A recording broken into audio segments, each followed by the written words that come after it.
అందరికీ నమస్కారం అండి. నా పేరు అంకిరేంద్ర. నేను కన్సల్టెంట్ డైటీషియన్. ఈరోజు మీకు వాట్ ఇస్ ద డయాబెటిక్ అంటే ఏంటి, దాంట్లో కూడా స్టేజెస్ ఎలా ఉంటాయి, మనం ఎలా కంట్రోల్ చేసుకోవచ్చు, ఏ టైప్ ఆఫ్ డయాబెటిక్ని మనం కంట్రోల్ చేసుకోవచ్చు అనే దాని గురించి మీకు ఎక్స్ప్లెయిన్ చేస్తాను.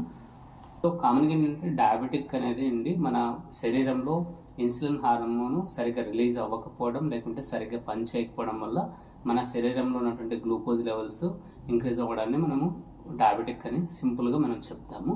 దీన్నే క్రానిక్ మెటబాలిక్ డిజార్డర్ అంటాము. ఇది చాలా మందిలో ఐడెంటిఫికేషన్ అవుతుంది, కొంతమందిలో ఐడెంటిఫికేషన్ అవ్వదు. అంటే ఎవరైతే హెల్త్ చెకప్ చేయించుకుంటూ ఉంటారో రెగ్యులర్గా వాళ్ళకు ఈ డయాబెటిక్ గురించి తెలిసేదానికి అవకాశం ఉంటుంది. ఎవరైతే హెల్త్ చెకప్ చేయించుకోకుండా కామన్గా వాళ్ళు రెగ్యులర్ లైఫ్ స్టైల్లో బిజీగా ఉంటారో వాళ్ళు ఎప్పుడైనా హెల్త్ చెకప్ చేయించినప్పుడు మాత్రమే వాళ్ళకు బయటపడేదానికి అవకాశం ఉంటుంది. సో దీంట్లో కూడా మీరు ప్రీ డయాబెటిక్, డయాబెటిక్ అండ్ మనకేంటంటే అన్కంట్రోల్ డయాబెటిక్ లాగా మనం చూస్తాం. సో ప్రీ డయాబెటిక్ అంటే అండి మనకు HbA1c లెవెల్స్ బిలో 5.7 ఉండాలి మామూలుగా హెల్దీ ఉన్నటువంటి పర్సన్కు.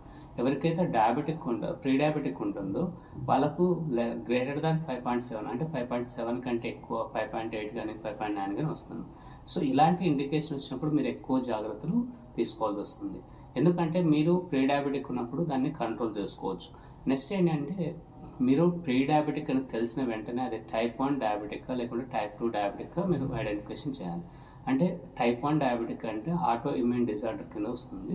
అంటే మన సెల్స్ వచ్చేసి ప్యాంక్రియాస్లో ఉన్నటువంటి ఇన్సులిన్ ప్రొడ్యూస్ చేసేటువంటి సెల్స్ను డ్యామేజ్ చేసేదానికి అవకాశం ఉంటుంది. సో దీనివల్ల ఏంటంటే కంప్లీట్గా ఇన్సులిన్ అనేది మన శరీరంలో రిలీజ్ అవ్వదు. ఎప్పుడైతే ఇన్సులిన్ మన శరీరంలో రిలీజ్ అవ్వకుండా ఉంటుందో అప్పుడు మనం ఎక్స్ట్రా బయట నుంచి ఇన్సులిన్ తీసుకోవాలి. చాలామంది ఏంటంటే టైప్ 1 డయాబెటిక్ ఉన్నా మేము క్యూర్ చేస్తామనేసి చెప్తూ ఉన్నారు.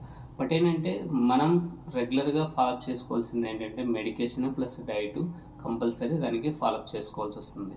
అపోహలకు పోయి మనము దాన్ని కంట్రోల్ చేసుకోవడం అనేది కొంచెం కష్టంతో ఉంటుంది. ఒకసారి ప్రాణాల మీద కూడా తెచ్చుకునేదానికి అవకాశం ఉంటుంది. ఎందుకంటే ఇది మెడికల్గా మీరు ఎప్పటికప్పుడు ఫాలోఅప్ చేసుకుంటూ ఉండాల్సి వస్తుంది. నెక్స్ట్ ఏంటంటే టైప్ 2 డయాబెటిక్ ఏంటంటే మనకు అడల్ట్స్లో వచ్చేటువంటి డయాబెటిక్. టైప్ 1 వచ్చేసి మనకు చిల్డ్రన్స్లో కామన్గా చూస్తాము. కొంతమంది ఏంటంటే ఆఫ్టర్ 20 years కూడా మనము ఈ టైప్ 1 డయాబెటిక్ అనేది చూస్తాం. సో ఇప్పుడు ఏంటంటే ఎప్పుడైతే టైప్ 1, టైప్ 2 డయాబెటిక్ ఉంటుందో వాళ్ళకి ఏంటంటే ఇన్సులిన్ శాతం తక్కువ రిలీజ్ అవ్వడం, లేకుంటే ఇన్సులిన్ సరిగ్గా పనిచేయకపోవడం ఉంటుంది అన్నమాట. సో ఇక్కడ టైప్ 2 డయాబెటిక్ అనేది మీ చేతుల్లో మీరు కంట్రోల్లో పెట్టుకోవచ్చు. అది విత్ డైట్ ద్వారా ఎక్కువ శాతం మీరు కంట్రోల్లో పెట్టుకోవచ్చు. అంటే ఏజ్ని బట్టి కూడా మీరు కంట్రోల్లో పెట్టుకునేదానికి అవకాశం ఉంటుంది. సో ఇక్కడైతే మనకు ప్రీ డయాబెటిక్ ఉంటుంది. అంటే ఇందాక చెప్పిన పాయింట్ ఏంటంటే pre diabetic and control diabetic. So pre diabetic ఉన్నప్పుడు మీరు కంట్రోల్ చేసుకోగలిగితే వితిన్ 3 to 4 months అనేది మీరు రివర్సిబుల్ చేసుకోవచ్చు. ఎప్పుడైతే డయాబెటిక్ అవుతుందో అప్పుడు మీరు రివర్సిబుల్ చేసుకోవాలంటే డైట్ ప్లస్ మెడికేషన్ అనేది చాలా ఇంపార్టెంట్. అంటే మీరు రెగ్యులర్గా ఫాలోఅప్ చేసేటువంటి డైట్, ఫిజికల్ యాక్టివిటీ అలాగే మెడికేషన్ చాలా ఇంపార్టెంట్. అన్కంట్రోల్ డయాబెటిక్ అనేది కామన్గా ఏంటంటే ఇన్సులిన్ ప్లస్ దాంతోపాటు డైట్, ఫిజికల్ యాక్టివిటీ ఈ 3 మీద డిపెండ్ అవుతుంది అనమాట.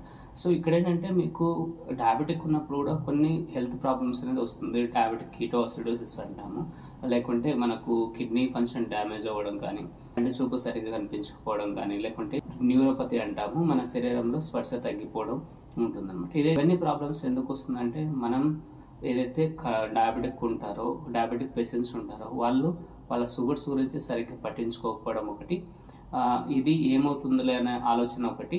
కొంతమంది ఏంటంటే ఒక ఏజ్ తర్వాత దానికి అన్నీ చూసాము, ఇప్పుడు ఫాలోఅప్ చేస్తే ఏముంది, చేయకపోతే ఏముందని ఆలోచనతో వాళ్ళు లైఫ్ థ్రెటనింగ్ కూడా తెచ్చుకునేదానికి అవకాశం ఉంది.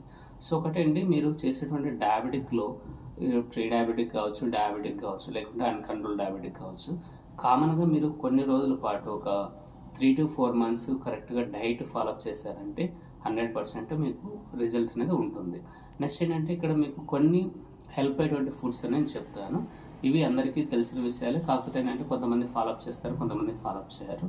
లైక్ ఏంటంటే మెంతి గింజలు మనం రాత్రి నానబెట్టేసి మార్నింగ్ టైంలో 1 teaspoon కానీ 2 teaspoons అంతా రోజు తీసుకోవచ్చు. అలాగే కాకరకాయ జ్యూస్ కూడా ఒక రోజుకు 50 ml కానీ 60 ml కానీ జ్యూస్ తీసుకోవచ్చు. అలాగే అలోవెరా కూడా మనకు హెల్ప్ అవుతుంది. అలోవెరా జ్యూస్ కూడా సాయంత్రం పూట ఒక 100 ml వరకు తీసుకోవచ్చు. అలాగే మనకు దాల్చిన చెక్క కూడా షుగర్ తగ్గించడంలో చాలా బాగా హెల్ప్ అవుతుంది. ఇవన్నీ కూడా ఏంటంటే మీకు ఇన్సులిన్ సెన్సిటివిటీని ఇంక్రీజ్ చేస్తాయి. ప్లస్ షుగర్స్ అనేది ఎక్కువ కంట్రోల్ చేసేదానికి అవకాశం ఉంది. అంటే ఇవన్నీ కూడా మీకు సపోర్టివ్ ఫుడ్స్ అండి. కంప్లీట్గా దీని మీదే మనం డిపెండ్ అవ్వకూడదు ఎప్పుడైనా కూడా.